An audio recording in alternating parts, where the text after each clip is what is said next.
இயேசு கிறிஸ்துவின் இனிய நாமத்திலே உங்கள் ஒவ்வொருவரையும் மறுபடியுமாக விண்ணொளி என்ற இந்த நிகழ்ச்சிக்கு அன்போடு அழைக்கின்றோம்.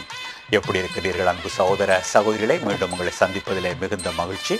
நல்லது, இன்றைய நிகழ்ச்சியும் நாம் ஆண்டோடைய கரத்திலே ஒப்பு கொடுத்து அவர் தாமே இந்த நிகழ்ச்சியை நமக்கு ஆசீர்வதிக்க போகின்றார் என்ற நம்பிக்கையோடு அவருக்கு நன்றி கூறுவோமா? ஆம், எங்கள் பரலோக தகப்பனே, நிச்சயமாகப்பா என்றும் இந்த நிகழ்ச்சியின் மூலமாக நீங்கள் எங்கள் ஒவ்வொருவரோடு கூட இடைப்பட்டு எங்களை ஆசீர்வதிக்க போகின்ற அந்த தயவுக்காக உங்களுக்கு முன்கூட்டியே நன்றி செலுத்துகின்றோம். ஆண்டவரே தகப்பனே, எங்கள் ஒவ்வொருவரோடு கூட பேசுவதற்காக நீங்கள் காத்து கொண்டிருக்கிறீர்கள் ஐயா.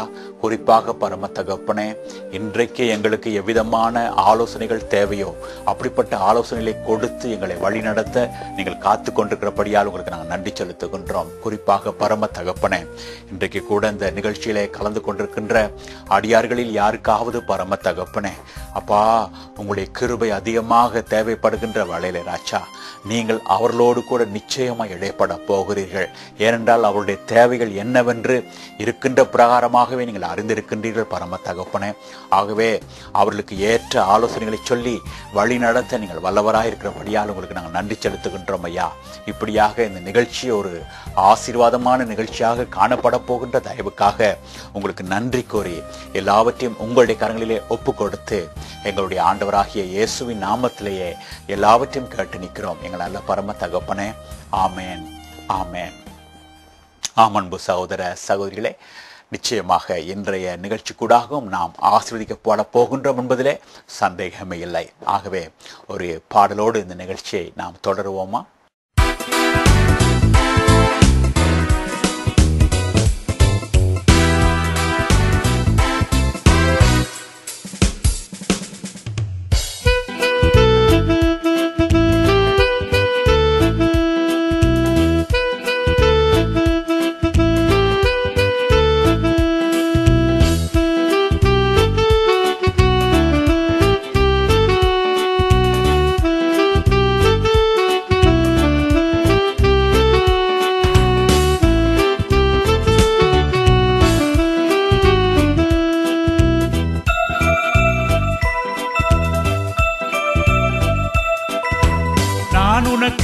சொன்னதெல்லாம் செய்யும் வரையில் கைவிடாமல் இருப்பே.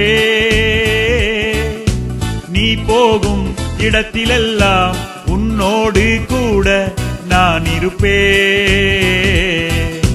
நான் உனக்கு சொன்னதெல்லாம் செய்யும் வரையில் கைவிடாமல் இருப்பே. நீ போகும் இடத்திலெல்லாம் உன்னோடு கூட நான் இருப்பே. வாக்குகள் மாறாதவர் தம் வாக்குப்படி செய்திடுவார். வாக்குகள் மாறாதவர் தம் வாக்குப்படி செய்திடுவார்.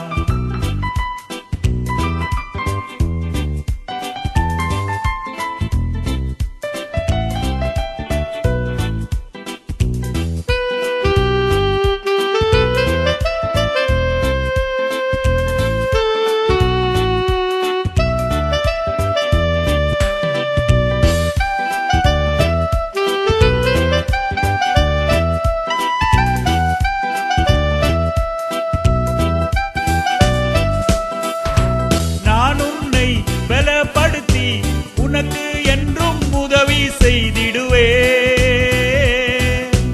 நான் உன்னை பலப்படுத்தி உனக்கு என்றும் உதவி செய்திடுவே.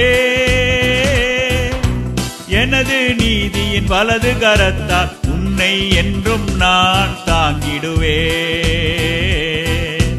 எனது நீதியின் வலது கரத்தால் உன்னை என்றும் நான் தாங்கிடுவே. வாக்குகள் மாறாதவர் தம் வாக்குப்படி செய்திடுவார். வாக்குகள் மாறாதவர் தம் வாக்குப்படி செய்திடுவார்.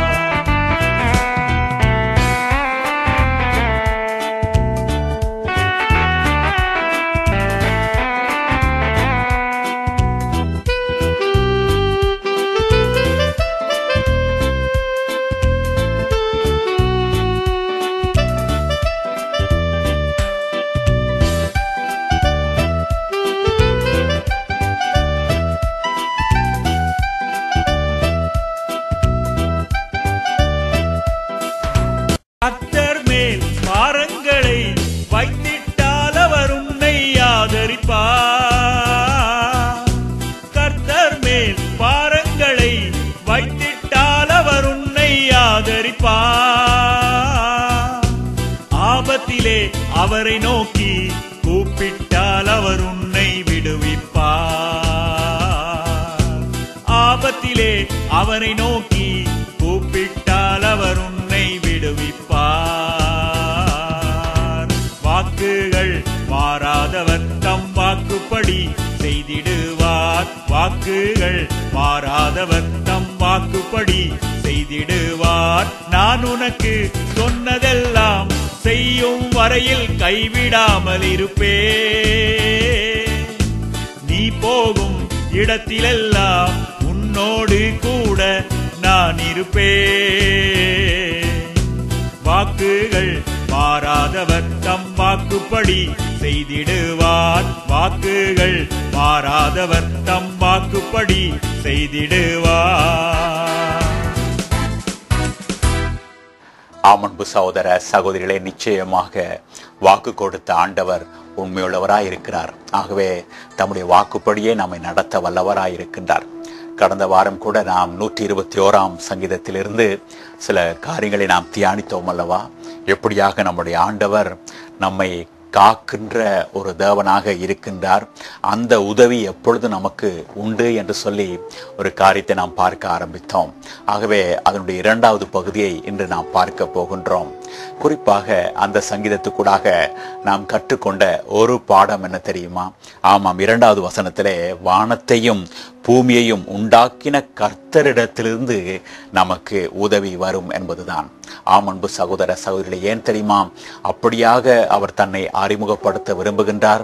அதாவது வானத்தையும் பூமியையும் நாம் பார்க்கின்ற பொழுது இவ்வளவு மகத்தான ஒரு உலகத்தை உண்டாக்கிய கர்த்தர் எப்படிப்பட்டவராய் இருப்பார் என்பதை நமக்கு உணர்த்துவதற்காகத்தான். அதாவது நம்முடைய உதவி என்று வருகின்ற பொழுது நமக்கு இப்படிப்பட்ட ஒரு தேவன் உதவி செய்ய வருகின்ற பொழுது அவரால் முடியாத காரியம் எதுவுமே இல்லை என்று நாம் உணரக்கூடிய வண்ணமாக தம்முடைய மகத்துவத்தை அவர் வெளிப்படுத்துகின்றார். அதாவது நம்முடைய தேவை எப்பேற்பட்டதா இருந்தாலும் அந்த தேவையின் நடுவிலே அப்படிப்பட்ட உதவியை வழங்க அவர் போதுமானவராய் இருக்கிறார் என்பதை நமக்கு வெளிப்படுத்துவதற்காகத்தான் அவ்விதமாக அவர் தன்னை அறிமுகப்படுத்துகின்றார் என்று நாம் பார்க்கக்கூடியதாக இருக்கிறது.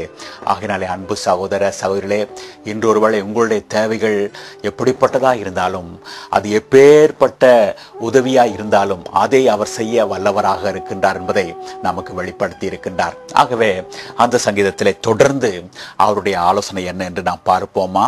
ஆமாம், குறிப்பாக நாம் 3ஆம் வசனத்திலே பார்த்தோம் எப்படியாக நம்முடைய கால்களை அவர் தள்ளாட ஒட்டார் என்று சொல்லி அல்லவா? ஆனால் அதைவிட அதிகமாக இன்னும் ஒரு முக்கியமான காரியம் இந்த பகுதியிலே என்னவென்று சொன்னால், நம்முடைய ஆண்டவர், அதாவது நம்மை படைத்த நம்முடைய ஆண்டவர், நம்மை உருவாக்கிய நம்முடைய ஆண்டவர் எப்பொழுதும் நம்மை காக்கின்றவராய் இருக்கின்றார் என்கிற உண்மைதான். அதாவது அவருடைய காக்கின்ற தன்மை நம்மை விட்டு ஒரு பொழுதும் எடுக்கப்பட மாட்டாது என்பதுதான். அதாவது இந்த பகுதியிலே நாம் 3 தடவைகள் அவர் காக்கின்றவர் என்கிற அந்த உண்மை நமக்கு சொல்லப்பட்டிருக்கின்றது. அதைவிட இன்னும் 3 தடவைகள் அவர் நிச்சயமாய் நம்மை காப்பார் என்றும் நமக்கு சொல்லப்பட்டிருக்கின்றது. நம்மை காக்கின்ற தேவன் எப்படிப்பட்டவராக இருக்கின்றார்? அவர் உறங்காமல் நம்மை காக்கின்றவராக இருக்கின்றார். இதை நாம் 3ஆம் 4ஆம் வசனங்களிலே தெளிவாக பார்க்கக்கூடியதாக இருக்கிறது. அதாவது நம்மை காக்கின்ற தன்மையுடைய அந்த ஆண்டவர் உறங்காமல் காக்கின்றவர். உறக்கம் என்று சொல்லுகின்ற பொழுது அது சற்று நேரம் கண்ணயர்ந்து விடுகின்ற ஒரு காரியம் அல்லவா? தூங்குவதல்ல. இது உறக்கம் என்று சொல்லுகின்ற பொழுது சற்று நேரம் கண்ணயர்கின்ற ஒரு காரியம்.